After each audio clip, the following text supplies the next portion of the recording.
Bharat Bangladesh border पर बड़ा खुलासा हुआ। इंटरनेशनल बॉर्डर पर तस्करी का पर्दाफाश हुआ है। जी हां, बॉर्डर पर तस्करी का कोड डिकोड हुआ है। कोड के जरिए ड्रग और हथियारों की तस्करी की जा रही है। अवैध घुसपैठ के लिए भी कोड का इस्तेमाल किया जा रहा है।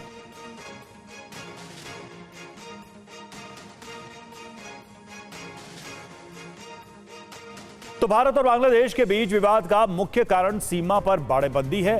सीमा पर मौजूद लोगों की बेरोक-टोक आवाजाही, मानव और पशु तस्करी, हथियारों की तस्करी, ड्रग स्मगलिंग, नकली नोटों का कारोबार, आतंकवादी गतिविधियां और घुसपैठ है, जिसकी वजह से बांग्लादेश की तरफ से बाड़ लगाए जाने का विरोध होता है। बांग्लादेश के तस्करों की तरफ से अलग अलग कोड वर्ड के साथ सामानों की तस्करी होती है। बाढ़ लग जाने से बांग्लादेश के तस्करों का घुसपैठ बंद हो जाएगी और जिससे बांग्लादेशी फोर्स भी परेशान नजर आ रही है। और आपके टेलीविजन स्क्रीन पर नजर आ रही ये वो पर्ची है जिसे तस्करों में इस्तेमाल किया जाता था।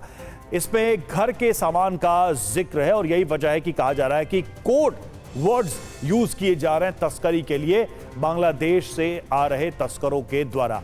और तस्करी का कोड कैसे डिकोड हुआ ये भी हम समझ लेते हैं। बीएसएफ को एक पर्ची मिली जिस पर घर का सामान लिखा हुआ था। गिरफ्तार लोगों से जब पूछताछ की गई तो कई बातें खुलकर सामने आई हैं। जी हां, अब देखिए जरा ये कैसे पर्ची डिकोड हुई है। ये जो पर्ची थी उसमें घर के सामान के नाम लिखे हुए थे। जैसे अब देखिए कि मूंग दाल लिखा हुआ था। अब उसका मतलब अगर देखा जाए जो पूछताछ हुई उसमें जो डिकोड होके आया वो फेंडिस्डिल सिरप उसमें सामने आया। ऐसे मसाला, बम बनाने का सामान, बच्चा लाठी मतलब वन शॉट गन यानी कि हथियारों के कोड भी बनाए गए थे।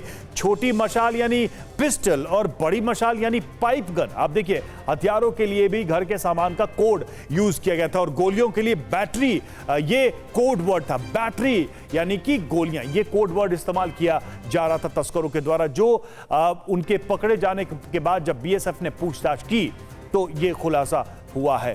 और इस पूरे मामले पर आपको टीवी 9 की एक रिपोर्ट दिखा। बांग्लादेश की तरफ से भारतीय भूखंड में लगातार स्मगलिंग की कोशिश किया जाता है, ये हम सबको पता है। और ये भी पता है बीएसएफ लगातार ये जो कोशिश है उनको नाकाम करते हैं। हाल ही में बीएसएफ के हाथ में ऐसे कुछ कोड्स आए हैं जो कोड को बीएसएफ क्रैक करने की कोशिश कर रहे हैं। ये कोड कैसा है? अगर गाय की तस्करी हो रहा है तो वो बोल्डर्स कहते हैं। अगर वो कैप्सूल्स है तो उसको दाल कहा जाता है। अगर वो याबा टैबलेट्स है या तो फिर और कुछ है उसको बड़ी मुंह दाल कहा जाता है। ऐसे अलग अलग कोड्स हैं। अगर फेनिडिल यहां से ट्रांसफर हो रहा है तो उसको चावल कहा जाता है। ये जो कोड्स है लोकल लैंग्वेज में बात किया जाता है। ये चाल, डावल, बोल्डर्स, ये जो चीज हैं ये लोकल लैंग्वेजेस हैं जो कि बीएसएफ के लिए समझना मुश्किल हो जाता है क्योंकि लैंग्वेज बैरियर है। लेकिन ये कोड्स आने के बाद अब बीएसएफ समझने की कोशिश कर रहे हैं कि जब कोई Bangladeshi smuggler Indian counter part से बातचीत करते हैं तो वो क्या कहने की कोशिश करते हैं। और ये कोड्स हाथ आने के बाद बीएसएफ मतलब चौंक गया है कि इतनी दिन से ऐसा कुछ कोड्स इस्तेमाल किया जा रहा था लेकिन वो समझ नहीं पा रहे थे। लेकिन अब कुछ बांग्लादेशी हाथ में आने के बाद उनको इंट्रोगेट किया गया है और उसके बाद ये पता चला है ये कोड के माध्यम से अलग अलग यहाँ पे स्मगलिंग चलती है। चलिए और अब आपको पशु तस्करी के भी कोड बताते हैं, किस तरह से इन कोड्स का इस्तेमाल किया जाता था। ये देखिए मेरे पीछे बिग वॉल पर है। छोटी गाय के लिए पेप्सी या कोक, भैंसा इसके लिए कोड वर्ड देखिए बोल्डर, पक्षी के लिए कोड वर्ड था मोयना, रस्सी की बात हो तो मांझा कहा जाता था, सुरंग के लिए कोड वर्ड है घुलघुली। ऐसे कोड वर्ड्स का इस्तेमाल किया जा रहा था तस्करों के जरिए। और इस तरह से साफ पता चल रहा है कि लंबे समय से एक दूसरे से ये कम्युनिकेट करते थे इन कोड वर्ड्स के जरिए ताकि तस्करी का सामान सीमा से उस पार इस पार पहुंचाया जा सके। इसी पर देखिए एक और रिपोर्ट।